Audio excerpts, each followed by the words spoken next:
Hello everyone, welcome to all of you from Rajasthan Public School. I am Rajdeep sir, your math teacher, and we are going to start new chapter.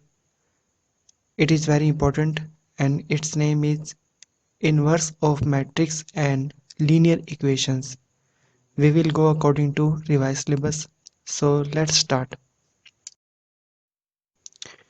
इस chapter का name Hindi में है व्युत्क्रम आव्यूह एवं रैखिक समीकरण।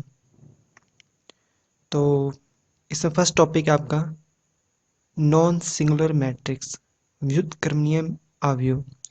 तो इसके नाम से पता चल रहा है कि जो मैट्रिक्स जिसका आप व्युत्क्रम कर सकते हो वो क्या होती है, व्युत्क्रमीय आव्यूह होती है। जिसका आप इनवर्स फाइंड कर सकते हो वो होती है नॉन सिंगुलर मैट्रिक्स। इसमें बस आपको इतना करना है कि कोई भी मैट्रिक्स है आप उसका डैट फाइंड करेंगे। ओके, सपोज करो यहाँ पे कोई ए मैट्रिक्स है, आपने उसका डैट फाइंड किया और वो क्या आना चाहिए, वो नॉट इक्वल टू जीरो होना चाहिए। Then we will say it is non singular matrix. Otherwise उसका नेम क्या होएगा, सिंगुलर मैट्रिक्स। अगर किसी मैट्रिक्स का डैट जीरो आ जाता है तो वो होएगी सिंगुलर मैट्रिक्स। इसके बाद नेक्स्ट टॉपिक है वर्ग आव्यूह का सेकंडज आव्यूह adjoint of A square matrix. तो इसमें क्या करना है आपको, अगर कोई मैट्रिक्स ए है उसका आपको एडजॉइंट फाइंड करना है तो आपको क्या करना है, आप एक मैट्रिक्स बनाएंगे उसके कोफैक्टर की, सहखंडज की। सहखंडज कैसे फाइंड करते हैं, कोफैक्टर कैसे फाइंड करते हैं, लास्ट वीडियो मैंने आपको एक्सप्लेन कर दिया था। फिर भी आप भूल गए तो मैं आपको बता देता हूँ। जैसे A11 का जो आपको कोफैक्टर फाइंड करना है तो क्या करना पड़ेगा आपको, इसके कोरस्पॉन्डिंग रो और कॉलम को डिलीट करना है। और ये जो मैं छोटा सा जो आपके पास डैट बचा है ये किसको रिप्रेजेंट करेगा, ये रिप्रेजेंट करेगा F11 को। तो यहाँ से F11 आ जाएगा। और साइन का ध्यान रखना है आपको कि जो अ, इस पोजीशन पे हैं उनके साइन चेंज होंगे, क्योंकि मैंने आपको बताया था कि जो बेस नंबर है इनके डिजिट का सम अगर ओड है तो वो साइन चेंज करते हैं, अगर डिजिट्स का सम इवन है जैसे यहाँ पे 1+3 तो साइन चेंज नहीं होता। ओके, फिर आपको इसका ट्रांसपोज और करना है। ओके,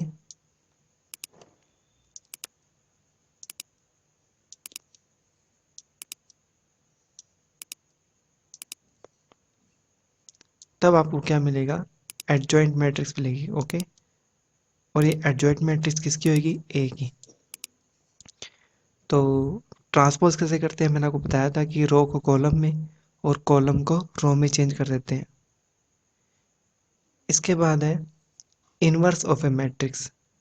तो दो मैट्रिक्स का अगर मल्टीप्लाई कर दें और उसका प्रोडक्ट आई के इक्वल आ जाए, यानी कि आइडेंटिकल मैट्रिक्स आ जाए, या इसको मात्रक अवयव या फिर यूनिट मैट्रिक्स ही बोलते थे, तब हम कहते थे कि दोनों मैट्रिक्स आपस में क्या है, एक दूसरे के इनवर्स है।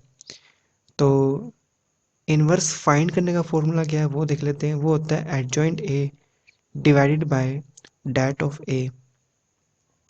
ये फॉर्मूला कैसे यूज करते हैं अपने क्वेश्चन करेंगे, ज़्यादा क्लियर होएगा। और कुछ मैं आपको ट्रिक्स भी बताऊंगा जिसके क्वेश्चन आपके बहुत जल्दी हो जाएंगे। तो एग्जाम्पल स्टार्ट करते हैं। फर्स्ट एग्जाम्पल है if matrix A equals to 1 3 2 4 then. इसने चार टास्क दिए हैं। फर्स्ट है आपको एडजॉइंट फाइंड करना है, सेकंड है आपको प्रूव करना है कि ए और एडजॉइंट ए का मल्टीप्लाई डैट ए और आई टू के इक्वल है, तीसरा आपको प्रूफ करना है कि फाइंड करना है सॉरी ए इनवर्स, और चौथा आपको फाइंड करना है कि पहले इनवर्स ले लो बाद में ट्रांसपोज कर लें, या पहले ट्रांसपोज कर ले बाद में इनवर्स फाइंड कर लें, तो दोनों का रिजल्ट सेम ही आता है। तो पहले एडजॉइंट फाइंड करते हैं। एडजॉइंट फाइंड करने का तरीका मैंने आपको बताया था कि आपको कोफैक्टर की मैट्रिक्स राइट करनी है। तो देखो 1 का कोफैक्टर होएगा 4, क्योंकि 1 को छोड़ के 1 के कॉरस्पॉन्डिंग रो और कॉलम को डिलीट करके जो एलिमेंट्स आपको दिख रहा है वो 4 ही है। 3 का जो कोफैक्टर होएगा वो 2 होएगा, क्योंकि 3 के कॉरस्पॉन्डिंग रो और कॉलम को अगर डिलीट करते हैं तो 2 विजिबल होएगा। साइन कैसा है बाद में बताऊंगा आपको। 2 के कॉरस्पॉन्डिंग 3 आएगा और 4 के कॉरस्पॉन्डिंग 1 आ जाएगा। अब देख लेते हैं कि इवन पोजीशन पे कौन सा है और ऑड पोजीशन पे कौन सा है। तो ये अपना 1 1 एलिमेंट है, ये अपना 1 2 एलिमेंट है, ये अपना 2 1 एलिमेंट है और ये 2 2 एलिमेंट है। तो 1 + 1 होता है इवन, साइन चेंज नहीं होएगा। 1 + 2 होता है ऑड, साइन चेंज हो जाएगा। 2 + 1 होता है ऑड, साइन चेंज हो जाएगा। और 2 + 2 होता है इवन, साइन चेंज नहीं होगा। फिर मैंने आपको कहा था कि एडजॉइंट ए में आपको ट्रांसपोज और लेना है। तो यहाँ पे मैंने टी अप्लाई किया है, और जैसे टी को अप्लाई कर देंगे तो उसके बाद ये जो रो है ये तो बन जाएगा कॉलम, और ये जो सेकंड रो है ये बन जाएगा सेकंड कॉलम। ओके, तो ये हमारे पास आ गया एडजॉइंट ए। अब आते हैं ट्रिक पे। ट्रिक क्या है इसकी फटाफट फाइंड करने की। अगर आपको एडजॉइंट ए फाइंड करना है और मैट्रिक्स आपको दे रखी है 2 × 2 की,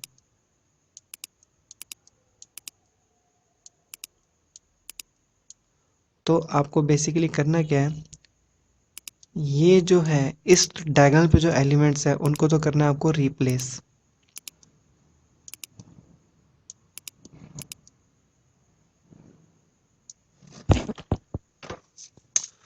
और इस डायगोनल पे जो एलिमेंट है उस पे आपको करना है साइन चेंज।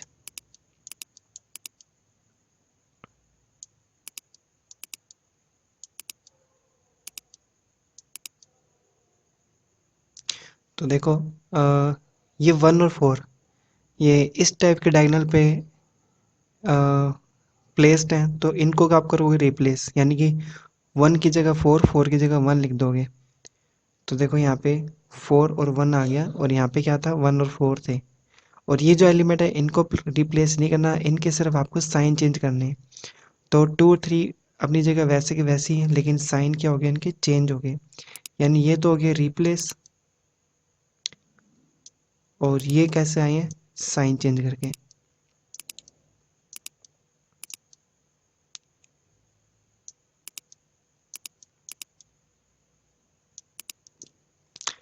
तो सेकंड क्वेश्चन देखते हैं इसका क्या है।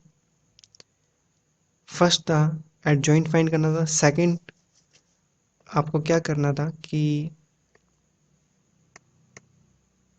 ए और एडजॉइंट ए का मल्टीप्लाई कराना था। तो ये आपके पास ए है, और ए मैट्रिक्स क्वेश्चन में दे रखा था, एडजॉइंट ए भी फाइंड किया रिसेंटली, दोनों का आपने मल्टीप्लाई कराया, और ये किसके इक्वल आ गया -2 इंटू आइडेंटिकल मैट्रिक्स के। और -2 क्या है, -2 यहाँ पे ए का डैट है। तो क्योंकि प्रूफ में क्या है हमें डैट ए भी फाइंड करना है, तो वो भी फाइंड करेंगे पहले अपने। और डैट कैसे फाइंड करते हैं मैंने प्रीवियस चैप्टर में आपको बताया था, 2 × 2 में सिंपल होता है इन दोनों का मल्टीप्लाई माइनस इन दोनों का मल्टीप्लाई। तो ये इजीली प्रूफ हो गया कि ए इंटू एडजॉइंट ए किसके इक्वल है, डैट ए इंटू आई 2 के। और आई 2 यहाँ पे क्या है 2 × 2 की आइडेंटिकल मैट्रिक्स है, जिसके डायगोनल के एलिमेंट क्या होते हैं 1 1 और अदर एलिमेंट्स क्या होते हैं 0 होते हैं। इधर चाहो तो एडजॉइंट ए और ए को पहले एडजॉइंट ए फिर बाद में ए लिख सकते हो, और दोनों का मल्टीप्लाई करा सकते हो, तब भी यही रिजल्ट आएगा। इससे कोई इफेक्ट नहीं पड़ता, यानी कि ये कॉम्यूटेटिव है, ये इनका आप ऑर्डर चेंज कर सकते हो। अब आते हैं थर्ड पार्ट में। थर्ड पार्ट में उसने क्या कहा है ए इनवर्स आपको फाइंड करना है।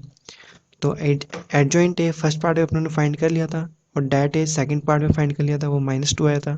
-2 को अब क्योंकि ये डिनोमीटर में, तो आप इसको -1/2 भी राइट कर सकते हो। अब -1/2 को जब अंदर मल्टीप्लाई कराओगे तो हमारे पास ये ए इनवर्स बन गया। ओके, तो फोर्थ पार्ट देख लेते हैं क्या है। फोर्थ पार्ट में उसने क्या है कि ए इनवर्स है उसका ट्रांसपोज फाइंड करें, यानी कि रो को कर दें कॉलम में चेंज, तो ये रिजल्ट आता है। और कोई जो हमें मैट्रिक्स दे रखी थी ए, उसका अगर ट्रांसपोज पहले कर दें, और ट्रांसपोज करने के बाद फिर उसका इन्वर्स फाइंड करें। तो देखो यहाँ पे क्या है, अब दोबारा से इन्वर्स फाइंड करना है तो दोबारा से डाटा फाइंड करना पड़ेगा, क्योंकि फॉर्मूला क्या होता है, फॉर्मूले में डैट ए की जरूरत पड़ती है, लेकिन अब हमारे पास जो मैट्रिक्स है स्टार्टिंग की वो ए टी है।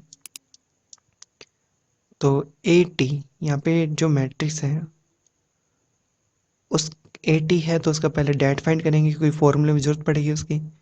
और ये नॉन जीरो है, इसका भी एग्जिस्ट है, यानी कि फाइंड हो सकती है। फिर एडजॉइंट कैसे फाइंड करते थे, इसकी को फैक्टर की मैट्रिक्स बना के और ट्रांसपोज करके। बाकी ट्रिक क्या थी, ट्रिक ये थी इनको तो करना रिप्लेस, 1 4 की जगह 4 1 आ जाएगा। और इनका करना है साइन चेंज, -2 -3। अब फॉर्मूला क्या होता है, वैसे तो एडजॉइंट ए ओवर डैट ए होता है, लेकिन अब अपने पास ट्रांसपोज का इनवर्स फाइंड कर रहे हैं, तो यहाँ पे ए ट्रांसपोज का adjoint over that of A T. तो ये सारी वैल्यूज रखेंगे तो रिजल्ट सेम वही आएगा जो हमारे पास पहले आया था। ये ये दोनों मैट्रिक्स सेम आ रही है। इट मीन्स इससे क्या प्रूफ होता है कि ए इनवर्स इनवर्स पहले कर दो बाद में ट्रांसपोज ले लो, या पहले ट्रांसपोज कर लो बाद में इनवर्स ले अप्लाई कर लो, रिजल्ट क्या होते हैं, सेम आते हैं। नेक्स्ट एग्जांपल देखते हैं। एग्जांपल 2, कोई मैट्रिक्स है ए और उसका आपको क्या फाइंड करना है, ए इनवर्स फाइंड करना है। ट्रिक्स से कर लेते हैं इसको फटाफट। ए इनवर्स के फॉर्मूला क्या था, एडजॉइंट ए ओवर डैट ए। तो आपको डैट ए तो फाइंड करना ही पड़ेगा। डैट ए फाइंड करोगे तो ये इजिली 1 आ जाएगा, क्योंकि cos into cos cos square, sine into sine minus sine square, एक माइनस पहले से ही होता है फॉर्मूले में, तो ये प्लस हो जाएगा, ये 1 बन जाएगा। अब एडजॉइंट ए कैसे फाइंड करते हैं, इनको तो कर देंगे रिप्लेस, जिससे कोई फर्क तो पड़ेगा नहीं क्योंकि दोनों ही कोस हैं। और इनका साइन चेंज करना है, ये माइनस का हो जाएगा प्लस का हो जाएगा, तो ये हो जाएगा माइनस का और ये हो गया प्लस का। तो यहाँ पे एडजॉइंट ए की वैल्यू रख दी और डैट ए हमारे पास कितना है, 1 आया। और ए इनवर्स हमारे पास इजीली फाइंड हो गया, क्योंकि 1 से डिवाइड करने का कोई मैटर नहीं होता, सेम वही चीज़ आएगी। एग्जाम्पल 3, इस एग्जाम्पल में आपको दो काम करने हैं, एक तो ए इनवर्स फाइंड करना है और एक आपको प्रूफ करना है कि ए इनवर्स ए किसके इक्वल होता है, I3 के। I3 यहाँ पे क्या है, 3/3 की आइडेंटिकल मैट्रिक्स है या फिर यूनिट मैट्रिक्स है। तो मेन चीज़ है ए इनवर्स। मैं आपको दोनों तरीका बता दूंगा, एक बुक के अकॉर्डिंग और एक शॉर्ट ट्रिक। तो पहले बुक के अकॉर्डिंग देख लेते हैं कैसे फाइंड होएगा। सबसे पहले आपको डेट ए फाइंड करना है, जिससे कंफर्म होए कि हमारा इन्वर्स आएगा भी या नहीं आएगा। तो डेट ए कैसे फाइंड करनी है, मैंने आपको बताया था कि सारूस फॉर्म जो थी वो काफ़ी इजी थी। बाकी इसने फर्स्ट रो के अलोंग एक्सपेंड किया इसने, तो वैसे भी कर सकते हैं। तो मैं आपको सारूस डायग्राम से बता देता हूँ कैसे इसका डेट ए आएगा। आपको क्या करना है, अ, ये दो जो कॉलम है वापस से क्या करना है, रिपीट करने हैं। तो मैं यहाँ पे कर देता हूँ, ये फर्स्ट कॉलम हो गया और ये सेकंड कॉलम हो गया। अब आपको मल्टीप्लाई कराना है।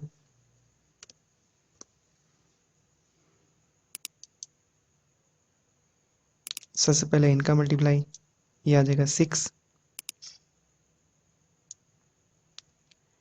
फिर इनका मल्टीप्लाई, ये भी 6 आएगा। फिर इनका मल्टीप्लाई, ये भी 6 आएगा। ब्रैकेट क्लोज, माइनस इनका मल्टीप्लाई, ये आ जाएगा 27।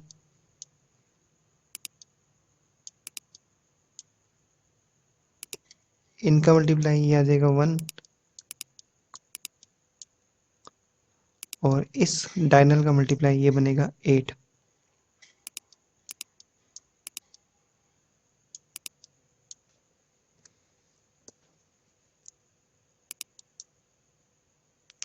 Six plus six plus six 18, 18 minus 8 कितना होता है, 10। और ये हो गया -28।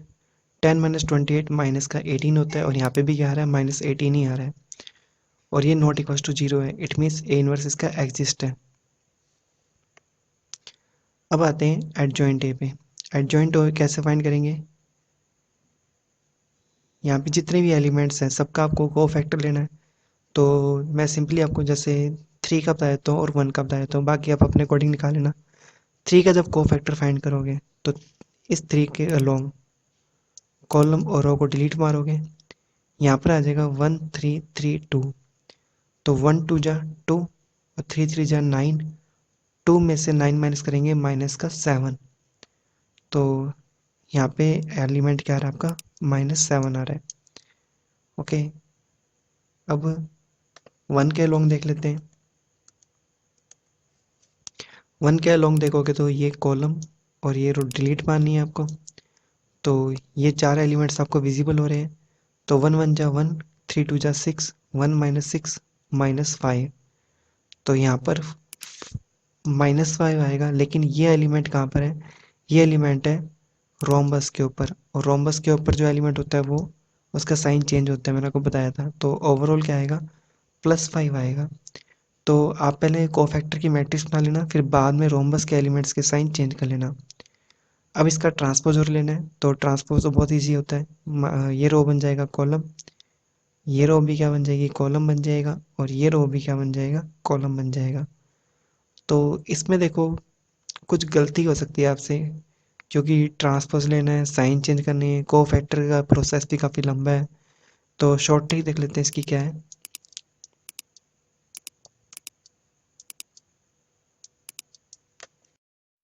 तो ट्रिक देख लेते हैं क्या है इसकी। आपको सबसे पहले जो क्वेश्चन में मैट्रिक्स दे रखी है वो राइट करनी है।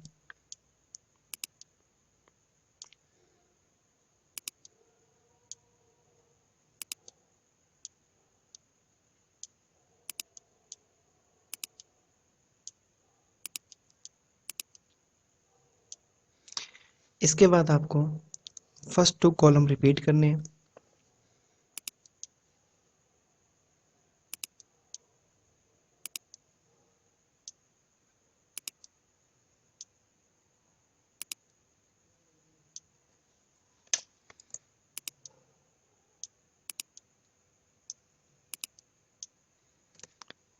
इसके बाद आपको फर्स्ट 2 रो रिपीट करनी है।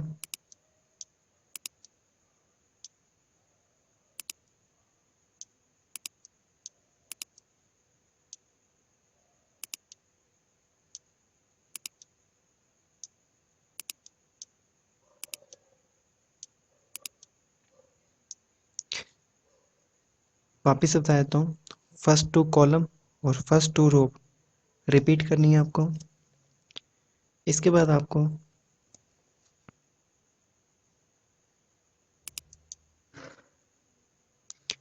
फर्स्ट रो और फर्स्ट कॉलम को डिलीट मारना है, और अब आपको क्रॉस मल्टीप्लाई कराना है। ये फर्स्ट क्रॉस मल्टीप्लाई आपको क्या देगा, 3 2 जा 6, 1 1 जा 1, 6 माइनस 1 5।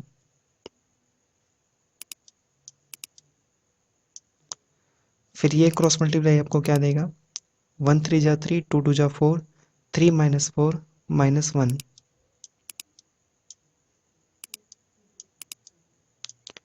2 1 जा 2, 3 3 जा 9, 2 माइनस 9 -7।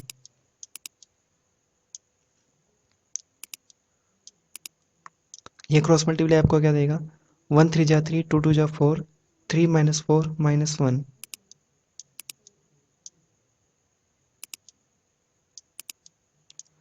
2 1 जा 2, 3 3 जा 9, 2 माइनस 9 -7।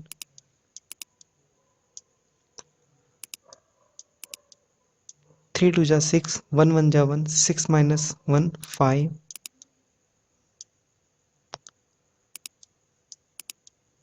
2 1 जा 1, 3 3 जा 9, 2 माइनस 9 -7। 3 2 जा 6, 1 1 जा 1, 6 माइनस 1 5।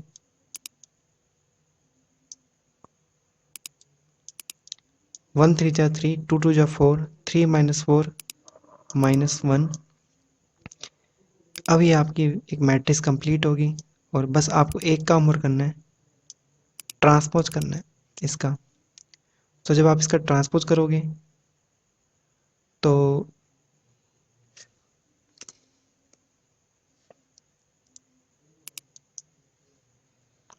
ये वाली रो जो है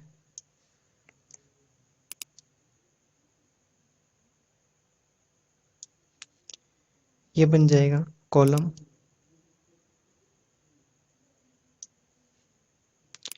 ये वाली रो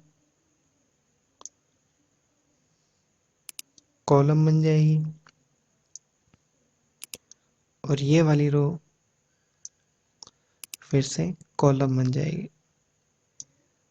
और ये बन गया आपका एडजॉइंट ए।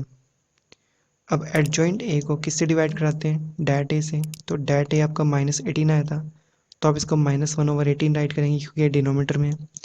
और ये आपका ए इनवर्स फाइंड हो गया। तो ये बहुत ही अच्छी ट्रिक है, इसमें मिस्टेक कम होती है, और ये समझाया इसलिए थोड़ा टाइम लग गया, वैसे आप करोगे तो बहुत जल्दी हो जाएगा। अब आपको इस क्वेश्चन में दूसरा काम क्या करना था? ए इनवर्स ए का मल्टीप्लाई कराना था। तो मल्टीप्लाई अपने फर्स्ट चैप्टर में सीखा था। तो ये 1/18 का कोई रोल नहीं है, इसको बाहर रखो आप।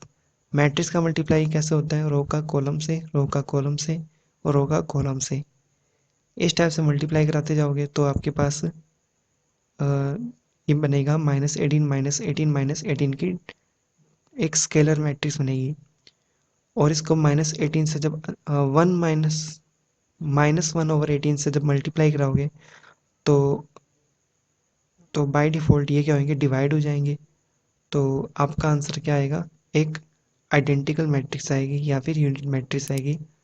और ये प्रूफ हो गया कि कोई मैट्रिक्स है उसका अगर इन्वर्स मल्टीप्लाई कराते हो तो हमें रिजल्ट क्या मिलता है? आइडेंटिकल मैट्रिक्स मिलती है। एग्जाम्पल 4 देखते हैं। एक मैट्रिक्स दे रखी है आपको ए और बी, और आपको प्रूफ करना है कि पहले मल्टीप्लाई करा दें बाद में इन्वर्स फाइंड करें, या फिर बी का पहले इन्वर्स लें, ए का इन्वर्स लें और उनका मल्टीप्लाई कराएं तो रिजल्ट सेम ही आता है।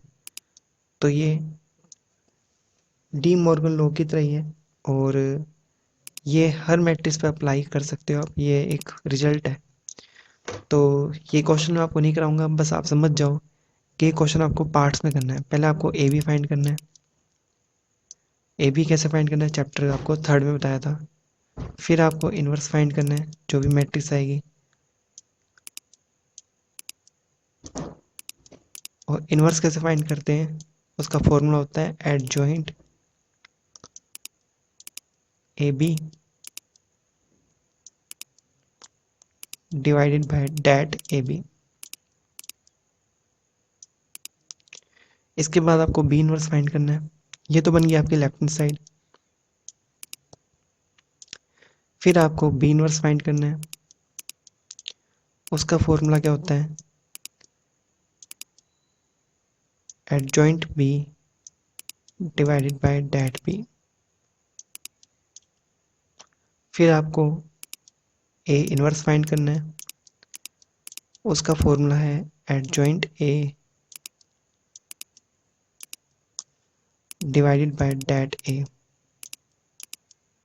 फिर आपको इनका मल्टीप्लाई कराना है, बी इनवर्स ए इनवर्स का। इसमें एक चीज़ ध्यान रखना है, ये मल्टीप्लाई जैसा क्वेश्चन में क्या है वैसे ही कराना है। गलती से भी ए इनवर्स और बी इनवर्स आगे पीछे मत कर देना, तो इसका जो आंसर आएगा वो इससे मैच कर जाएगा। और ये क्या है? ये राइट हैंड साइड है।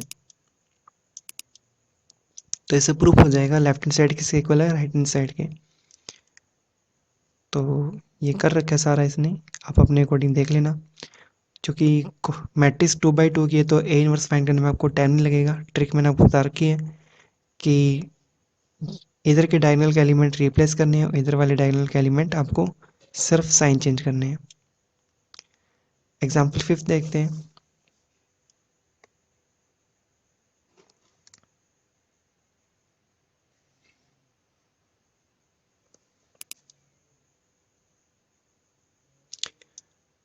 एक मैट्रिक्स दे रही है आपको और आपको प्रूफ करना है a² - 4a + i = 0। जीरो नहीं है यहाँ पे, ओ आएगा, और ओ यहाँ पे क्या होती है? जीरो मैट्रिक्स होती है। और आई यहाँ पे आइडेंटिकल मैट्रिक्स होती है। और एक काम और कहा उसने, ए इनवर्स फाइंड करने को कहा है। तो ए इनवर्स तो हम वैसे फाइंड कर ही सकते हैं, लेकिन हम अब हमारे पास एक तरीका और है जिससे ए इनवर्स फाइंड कर सकते हैं। वो क्या है वो देख लेते हैं।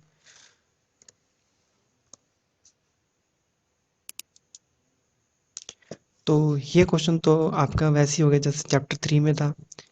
आपको ध्यान होगा ए स्क्वायर निकालना सीखा था आपने। ए स्क्वायर कैसे निकालते थे, ए और ए का मल्टीप्लाई करा के। और माइनस और ए कैसे फाइंड करते थे, -4 को ए से मल्टीप्लाई करा के। और आई यहाँ पे 2/2 की आइडेंटिकल मैट्रिक्स है, और ओ यहाँ पे क्या है, 2/2 की जीरो मैट्रिक्स है। तो जब आप ये लेफ्ट हैंड साइड सारी सोल्व करोगे तो अपने आप ये जी ओ आ जाएगा। इसके बाद ए इनवर्स कैसे फाइंड करना है, उसके लिए क्या करना है आपको, इस पूरी इक्वेशन को आपको मल्टीप्लाई कराना है ए इनवर्स से। तो होगा क्या, ये बन जाएगा A square into A inverse -4 A into A inverse plus I into A inverse equals to O into A inverse. अब यहाँ पे ए स्क्वायर को ए इनवर्स से मल्टीप्लाई कराओगे तो एल्जेब्रिकली ये बनेगा ओनली ए।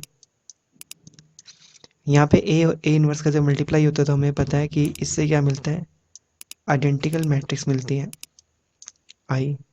और ये होगी 2/2 की, क्योंकि क्वेश्चन में 2/2 है। आइडेंटिकल मैट्रिक्स को किसी ए इनवर्स से मल्टीप्लाई कराते हैं तो वो सेम रिजल्ट आता है, क्योंकि आइडेंटिटी का मतलब ही क्या होता है कि किसी चीज़ को मल्टीप्लाई कराएं तो सेम वही रिजल्ट आए। मैंने चैप्टर फर्स्ट में भी आपको बताया था आइडेंटिटी को हम क्या कैसे ट्रीट करते हैं। तो इसका रिजल्ट ए इनवर्स ही आएगा। बस ये समझ लो कि वन की तरह होता है, कि वन को किसी चीज़ से मल्टीप्लाई कराएंगे तो वही आएगा। ओ यहाँ पे जीरो है, जीरो को किसी चीज़ से मल्टीप्लाई कराएंगे तो क्या आता है, जीरो ही आता है, तो यहाँ पे ओ आएगा। अब क्वेश्चन में ए इनवर्स फाइंड करने के लिए कहा था, तो ये रहा ए इनवर्स। इसको सब्जेक्ट बना लेते हैं। तो ए इनवर्स की वैल्यू क्या आएगी, ओ ऐसे ट्रीट करता है जैसे जीरो, तो इसको लिखेंगे ही नहीं। 4 इधर आगे प्लस का हो जाएगा 4i, और ये जो ए है इधर आके क्या हो जाएगा, माइनस का हो जाएगा। तो आपको कोई फॉर्मूला नहीं लगाना, आपको क्या करना है, आई को 4 से इंटू कराना है और उसमें से ए माइनस करना है। ए कहाँ पर है, ये रहा क्वेश्चन में दे रखा है। तो मैं आपको सीधा बताता हूँ, 4 है यहाँ पे, 4 है, तो 4 को जब 2 से माइनस कराएंगे तो क्या आ जाएगा, 2 आ जाएगा। 4 में से 3 माइनस करेंगे तो 1 आ जाएगा। 4 में से 1 माइनस करेंगे 3 आ जाएगा। और 4 में से 2 माइनस करेंगे तो 2 आ जाएगा। तो ये हमारे पास ए इनवर्स इजीली फाइंड हो जाएगा आपके पास। Okay, 2 3 1 2।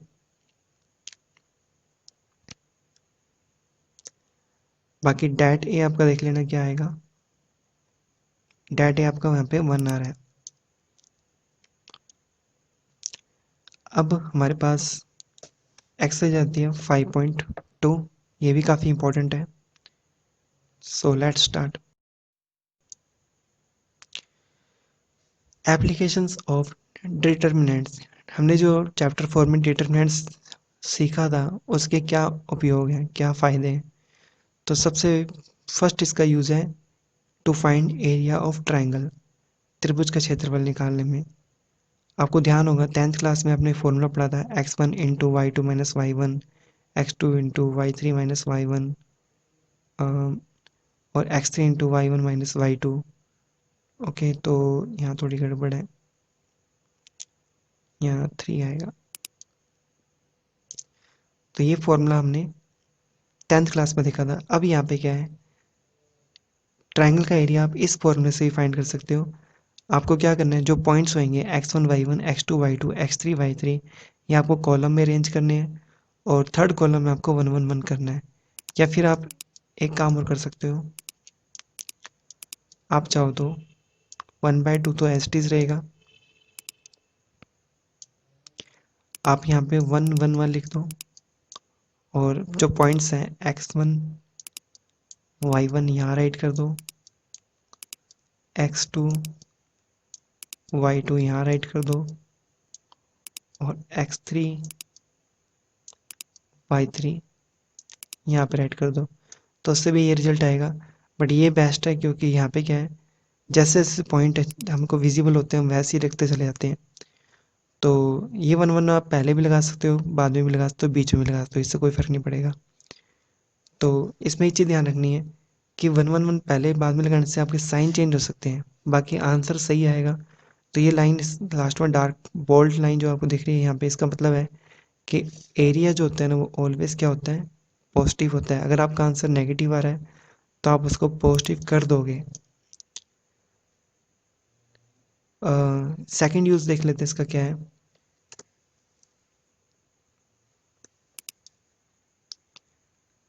Condition of collinearity of 3 points, यानी 3 बिंदु के सरेख होने की शर्त। अगर 3 पॉइंट्स हैं,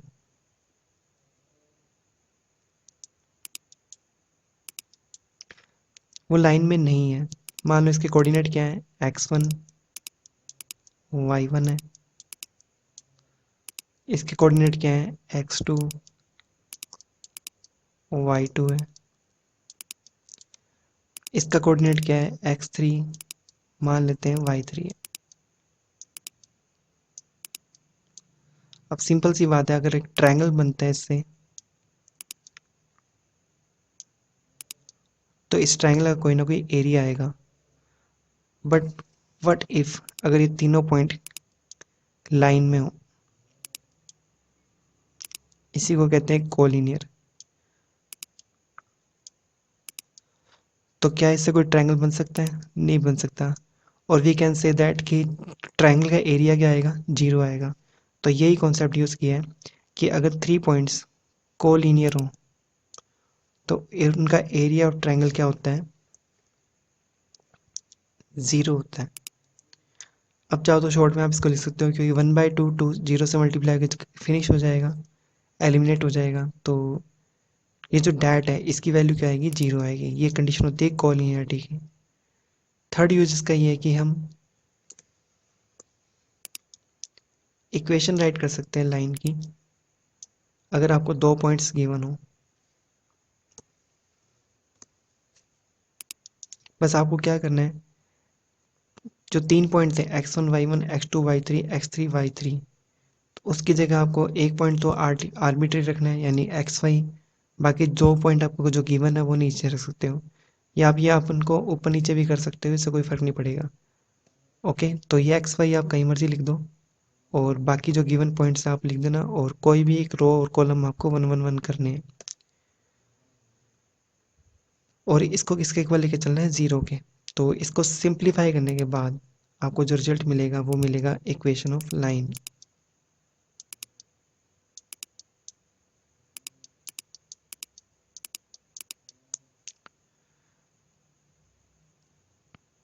नेक्स्ट यूज इसका क्या है वो देख लेते हैं। वो है रैखिक समीकरण निकाय का हल, यानी solution of system of linear equation.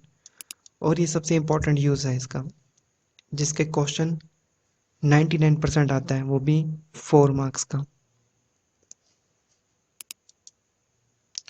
आपको 3 इक्वेशन दे रखी होंगी और तीनों को सोल्व करना है। सोल्व करने का मतलब होता है एक्स वाई जेड की आपको वैल्यू फाइंड करनी है। तो इसके दो तरीके हैं, एक तो क्रैमर रूल है और एक है मैट्रिक्स बाय मैट्रिक्स। तो क्रैमर रूल आपके सिलेबस में हटा दिया है, वैसे बहुत अच्छा रूल था वो। और मैट्रिक्स जो है उसकी हेल्प से आप कैसे निकाल सकते हो सॉल्यूशन, वो देख लेते हैं। तो ये टॉपिक मैं आपको बाद में कराऊंगा, क्योंकि जब क्वेश्चन आएगा तो उससे ज़्यादा समझ आएगा ये। और इसका क्वेश्चन आते ही मैं आपको पूरी डिटेल से प्रोसेस बताऊंगा कि क्या इसका प्रोसेस है। इसका प्रोसेस थोड़ा सा लेंथी है, बट ये इंपॉर्टेंट टॉपिक है। तो अब कुछ एग्जांपल्स देख लेते हैं। एग्जांपल 6,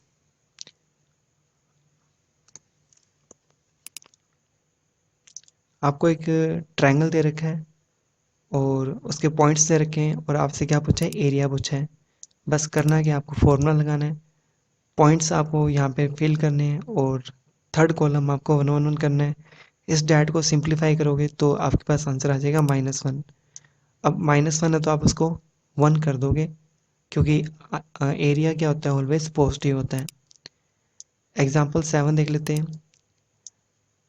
इसने क्या है, तीनों पॉइंट्स क्या है, कोलिनियर है, तो आपको एक्स की वैल्यू फाइंड करनी है। कोलिनियर कॉन्सेप्ट क्या आता है कि उनका डैट क्या होता है, जीरो होता है, यानी एरिया और ट्रायंगल क्या होता है, जीरो होता है। तो एरिया और ट्रायंगल में 1/2 तो लिखना नहीं आपको, क्योंकि वो जीरो से इंटू खत्म हो जाएगा। तीनों पॉइंट्स तो दे रखे हैं आपको, यहाँ पे फिल करने हैं, और ये 1 1 1 आपको बाय डिफ़ॉल्ट राइट करने हैं। इस डैट को जैसे सिंप्लीफाई करोगे तो आपके पास क्या आ जाएगा, एक्स की वैल्यू आ जाएगी। डैट को सिंप्लीफाई करने के आपके पास दो तरीके थे, या तो आप इसको किसी भी रो और कॉलम के अलोंग एक्सपेंड कर सकते हो, या फिर आप सारूस डायग्राम से आप इसको एक्सपेंड कर सकते हो। मैं तो बेसिकली सारूस डायग्राम यूज़ करता हूँ, क्योंकि वो काफ़ी ईजी रहता है, उसमें मिस्टेक कम होती हैं।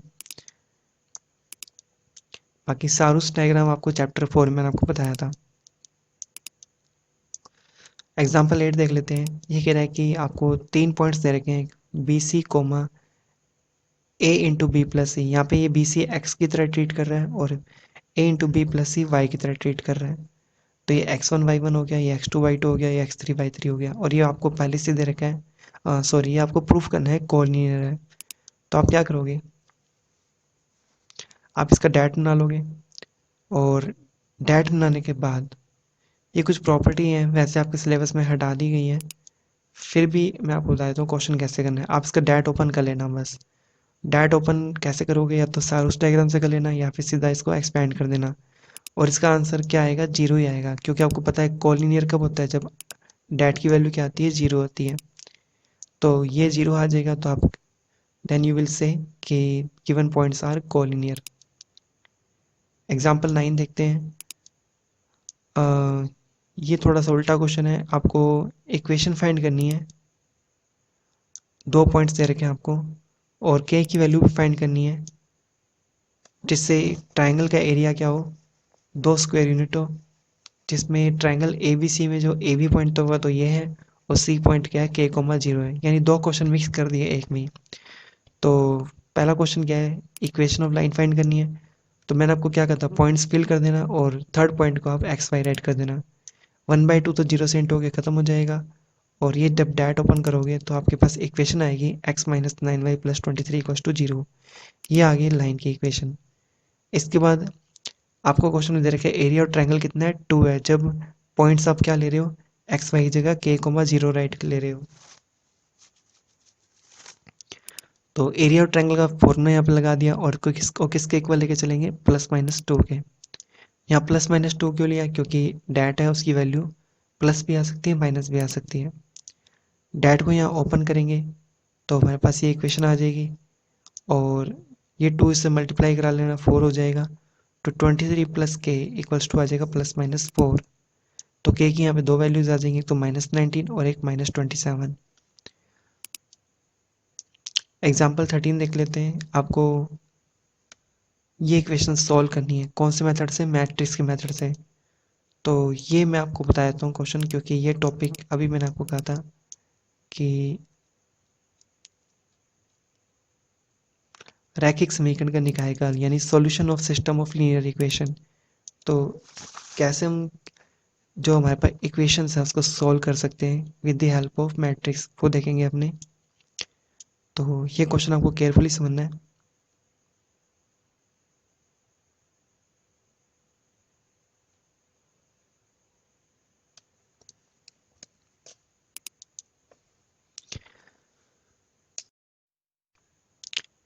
तो एग्जाम्पल 13 में आपको दो इक्वेशन दे रखी हैं, इसको सॉल्व करना है, और सॉल्व करने का मतलब होता है एक्स और वाई की वैल्यू फाइंड करनी है। आप इसको पहले मैट्रिक्स की फॉर्म में रिप्रेजेंट करोगे, कैसे, आप सबसे पहले एक मैट्रिक्स बनाओगे कोफिशिएंट की। कोफिशिएंट यहाँ पे क्या है, गुणांक यहाँ पे क्या है, 5 -3 1 2। ये तो हो गए कोफिशिएंट। फिर आप एक कॉलम मैट्रिक्स बनाओगे वेरिएबल्स की, यहाँ पे दो ही वेरिएबल है, एक्स कॉमा वाई। फिर आप वापिस से एक कॉलम मैट्रिक्स बनाओगे कांस्टेंट की। कांस्टेंट यहाँ पे क्या है, 2 और 3 है। इस मैट्रिक्स को आप नेम दोगे ए, इस मैट्रिक्स को नेम दोगे आप कैपिटल एक्स, और इस मैट्रिक्स को आप नेम दोगे कैपिटल बी। तो आप बता दोगे ए यहाँ पे क्या है, मैट्रिक्स ऑफ कोफिशिएंट है, कैपिटल एक्स यहाँ पे क्या है, मैट्रिक्स ऑफ वेरिएबल है, और कैपिटल बी यहाँ पे क्या है, मैट्रिक्स ऑफ कांस्टेंट है, और ये दोनों के दोनों क्या है, कॉलम मैट्रिक्स है। अब आपको पता ही है कि अगर x की वैल्यू फाइंड करनी है तो a को आपको उधर लेके जाना पड़ेगा। तो मैं आपको बता देता हूँ x की वैल्यू क्या बनेगी, वो बनेगी a इनवर्स v। और यहाँ से आपको हिंट मिल जाएगी कि आपको क्या फाइंड करना है, a इनवर्स फाइंड करना है। अब a इनवर्स फाइंड करना है तो उसके फॉर्मूले में आपको पता है कि एक तो एडजॉइंट होता था और एक डेट ए होता था। यानी कि अब आपको डेट ए फाइंड करना है, फिर एडजॉइंट ए फाइंड करना है, फिर एयर इनवर्स फाइंड करना है, फिर इन दोनों का मल्टीप्लाई कराना है, फिर आपके पास आंसर आएगा। यानी कि पहला काम आपको डेट ए निकालना है, दूसरा आपको एडजॉइंट ए निकालना है, तीसरा आपको इनवर्स फाइंड करना है, चौथा आपको मल्टीप्लाई कराना है। ये 4 काम करने हैं आपको। तो डेट ए 2/2 का आपको पता ही है, 5 2 जा 10, 1 इंटू -3 एक माइनस फॉर्मूले में ही होता है, तो ये प्लस हो जाएगा और ये 13 आ जाएगा। आंसर नॉट इक्वल टू 0 आ रहा है, इट मीन्स ये ए इनवर्स एग्जिस्ट है। अगर आंसर 0 आ जाता तो उस केस में क्या करते आप, उस केस में आप यहाँ पे लिख देते कि इसका आंसर नहीं आएगा, there is no solution. Okay, वैसे इसकी कुछ डिटेल है मैं आपको बाद में बताऊंगा, क्योंकि अगर डेट ए की वैल्यू 0 आ रही है तो उससे दो चीज़ें होती हैं जो आपने 10th क्लास में पढ़ी थी। एक तो होती है मैनी सॉल्यूशन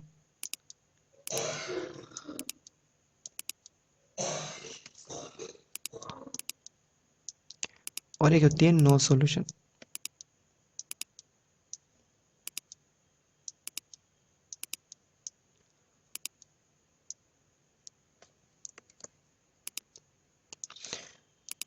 तो चलो मैं बता ही देता हूँ आपको। नो सॉल्यूशन तब होएगा जब डेट ए की वैल्यू क्या आ जाए, 0 आ जाए, और एडजॉइंट ए का बी से जो मल्टीप्लाई हो वो क्या हो, not equal to 0। Many solution है केस में डेट ए की वैल्यू क्या होगी, 0 आएगी, साथ में एडजॉइंट ए का बी के साथ मल्टीप्लाई क्या होएगा, ओ होएगा, यानी कि 0 होएगा। ओके, तो ये चीज़ होती है मैनी सॉल्यूशन और नो सॉल्यूशन की। फिलहाल क्वेश्चन जो आपके सिलेबस में है वो सिर्फ इतना ही है कि सॉल्यूशन आएगा तो ठीक है, नहीं आएगा तो ना तो मैनी सॉल्यूशन होएगा, वो मैनी सॉल्यूशन तो होएगा नहीं, वो नो सॉल्यूशन ही होएगा, क्योंकि सारे क्वेश्चन आपके नो सॉल्यूशन के हैं। तो यहाँ पे देख लेते हैं, ए इनवर्स कन्फर्म है, क्या होना ही, फाइंड होना ही होना है। इसके बाद हमें निकालना पड़ेगा एडजॉइंट ए। एडजॉइंट ए मैंने आपको बताया था बहुत ही सिंपल है, इनको रिप्लेस कर दो और इनके साइन चेंज कर दो। तो ये 2 5 रिप्लेस हो गए और इनके साइन चेंज हो गए, 3 हो गया प्लस का और 1 हो गया माइनस का। इसको 13 से डिवाइड करेंगे तो हमारे पास ए इनवर्स आ जाएगा। अब ए इनवर्स बी का मल्टीप्लाई कराना है, और ये जो 13 है इसको बाहर रख दो, कोई दिक्कत नहीं। ये रो का मल्टीप्लाई इस कॉलम से होएगा और ये रो का मल्टीप्लाई अगेन इस कॉलम से होएगा। तो हमारे पास ये मैट्रिक्स बनेगी 2/1 की। क्यों, क्योंकि ये मैट्रिक्स तो है 2/2 की और ये मैट्रिक्स है 2/1 की, और जो रिजल्ट आता है वो आउटर का मल्टीप्लाई होता है, यानी कि 2 × 1, यानी कि ये मैट्रिक्स 2/1 की बनेगी। अब इसके दोनों एलिमेंट 13 13 आ गए, 1/13 से आप मल्टीप्लाई करोगे तो ये 1 1 हो जाएगा। और इससे आपको पता चल जाएगा कि x की जो वैल्यू थी, कैपिटल X की, वो क्या थी, कॉलम में x और y थी। तो x के कॉरस्पॉन्डिंग 1 आ रहा है और y के कॉरस्पॉन्डिंग 1 आ रहा है, यानी कि दोनों आंसर 1 1 आ रहे हैं और ये सॉल्व हो गया। तो अगला क्वेश्चन 3/3 की मैट्रिक्स है, तो इस प्रोसेस वही रहेगा जो 2/2 का था। तो इसको मैं बता देता हूँ कैसे करना है। क्वेश्चन में देख लेते हैं, कुछ और भी दे रखा है आपको कि उसने क्या है कि कोई मैट्रिक्स है ए, उसका आपको ए इनवर्स फाइंड करना है और फिर क्या है, मैट्रिक्स को सॉल्व करना है। तो ये थोड़ा सा आपको मैनिपुलेट कर रहा है, बेवकूफ़ बना रहा है। आपको पता ही है जब आप इसको सॉल्व करोगे तो कोफिशिएंट की मैट्रिक्स आपको लिखनी पड़ेगी और वो यही आएगी। तो इसने कोई नई चीज़ नहीं बताई, वही चीज़ है 2 - 1 3 1 1 1 और 1 - 1 1। ओके, अगर ये चीज़ ना भी देता तो भी आपको करनी पड़ती। तो हम हैरान नहीं होंगे क्योंकि ये तो फाइंड करना ही करना है। ओके, तो ए हमारे पास मैट्रिक्स है कोफिशिएंट की, एक्स हमारे पास मैट्रिक्स है वेरिएबल की, और बी हमारे पास मैट्रिक्स है कॉलम की और सॉरी कांस्टेंट की, और ये दोनों मैट्रिक्स कॉलम मैट्रिक्स होती हैं। तो अब हमारे पास क्या है, हमें फाइंड करना पड़ेगा ए इनवर्स, और ए इनवर्स से पहले फाइंड करना पड़ेगा एडजॉइंट ए, और एडजॉइंट ए से पहले फाइंड करना पड़ेगा डैट ए। तो यहाँ पे इसने डैट ए फाइंड कर रखा है और इसने इसको एक्सपेंड किया अलोंग फर्स्ट रो। आप सारूस डायग्राम के अकॉर्डिंग भी निकाल सकते हो, जो कि मैंने आपको फर्स्ट एग्जांपल में समझाया था इसके। और जब आप इसको सॉल्व करोगे तो -2 आ जाएगा। -2 क्या है, नॉट इक्वल टू 0 है, इसका मतलब इसका आंसर कंफर्म है, आना ही आना है।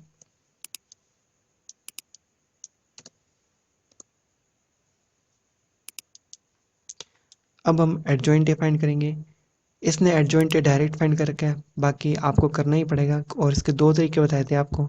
एक तो ट्रिक बताई थी और एक मैंने आपको कहा था कि कोफैक्टर की मैट्रिक्स राइट करके उसका ट्रांसपोज कर लेना।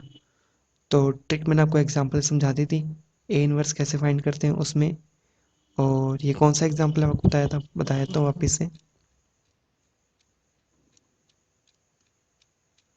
थोड़ा ढूंढना पड़ेगा।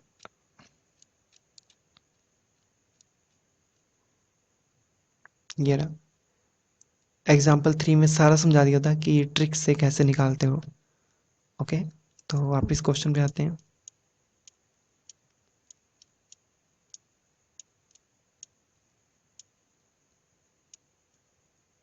ऑलराइट, तो ये एडजॉइंट ए फाइंड होएगा, और इसको 1/2 से डिवाइड क्यों करें, क्योंकि डैट ए की वैल्यू क्या थी, -2 थी।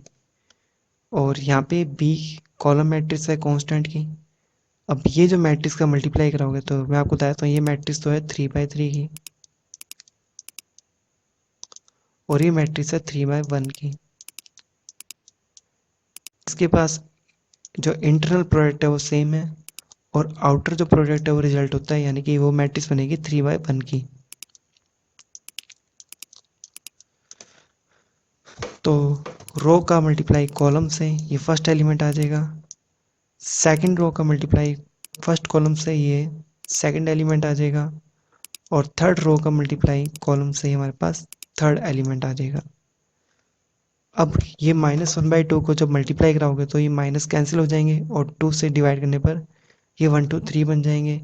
कैपिटल एक्स की वैल्यू क्या थी, small x small y small z, corresponding element क्या क्या हो गए, 1 2 3। तो ये हमारे आंसर आ गए। एग्जाम्पल 15 देखते हैं।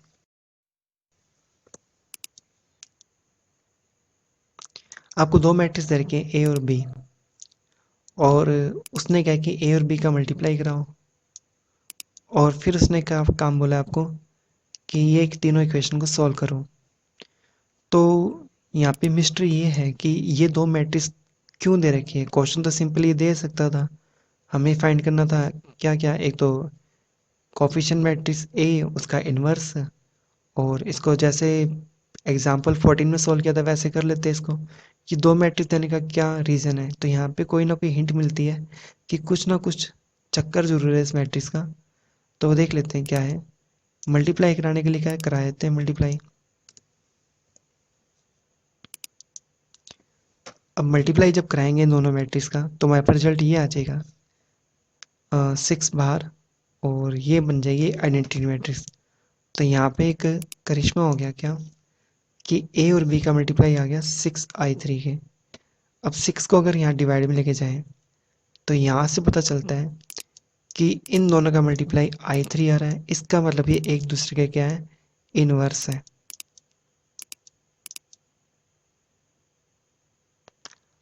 तो फायदा ये हो गया कि जो ए मैट्रिक्स है ना उसका इनवर्स फाइंड करने की जरूरत नहीं है, इनवर्स उसका b/1/6 है। यानी बी मैट्रिक्स जो आपको क्वेश्चन में दे रखी है वो राइट करनी है, और उसको 6 से क्या करना है, डिवाइड करना है। अब क्वेश्चन स्टार्ट करते हैं। क्वेश्चन में आपको क्या है, जो आपका क्वेश्चन है उसके कोफिशिएंट की मैट्रिक्स ये बनेगी, वेरिएबल की मैट्रिक्स ये बन जाएगी, कांस्टेंट की मैट्रिक्स ये बन जाएगी।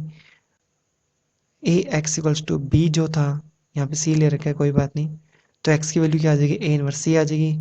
ए इनवर्स फाइंड करने की जरूरत नहीं है क्योंकि वो यहाँ पे फाइंड हो चुकी है। एक्चुअली क्वेश्चन में दे रखी थी आपको, बस 6 से डिवाइड करना है। ओके, तो ए इनवर्स की वैल्यू यहाँ पे पुट कर दी और सी की वैल्यू जो कांस्टेंट की मैट्रिक्स है वो यहाँ पे राइट कर दी। इनका मल्टीप्लाई जब कराओगे तो हमारे पास रिजल्ट आ जाएगा 12 माइनस 6 24।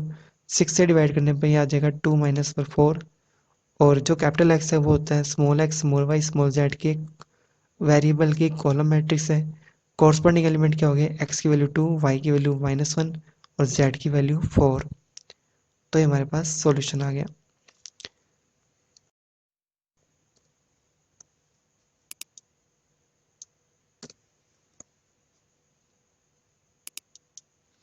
एग्जाम्पल 16। आपको क्या करना है, ये जो सिस्टम दे रखा है उसको सॉल्व करना है। तो एक्चुअली क्वेश्चन आपको थोड़ा सा उलझा के दे रखा है, पहले इसको थोड़ा सिंप्लीफाई करोगे फिर इस क्वेश्चन को स्टार्ट करना है। जैसे एग्जाम्पल आपको 14 दे रखा था।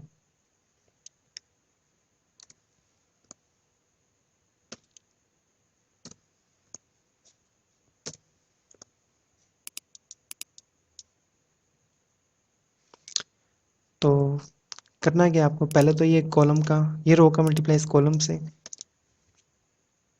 ये रो का मल्टीप्लाई इस कॉलम से और इस रो का मल्टीप्लाई इस कॉलम से आपको कराना है।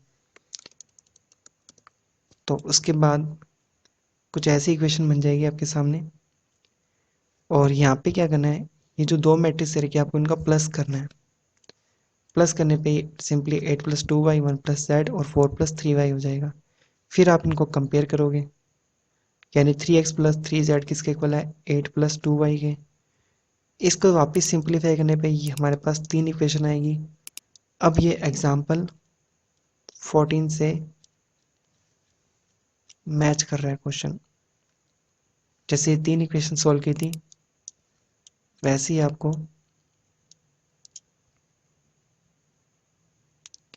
ये तीन इक्वेशन सॉल्व करनी है। तो इस क्वेश्चन को मैं करा नहीं रहा, प्रोसेस वही है। आपको ax = b लेना है और x की वैल्यू फाइंड करनी है। तो ये चैप्टर यहाँ पे कंप्लीट होता है। अपने according notes banana. Thank you.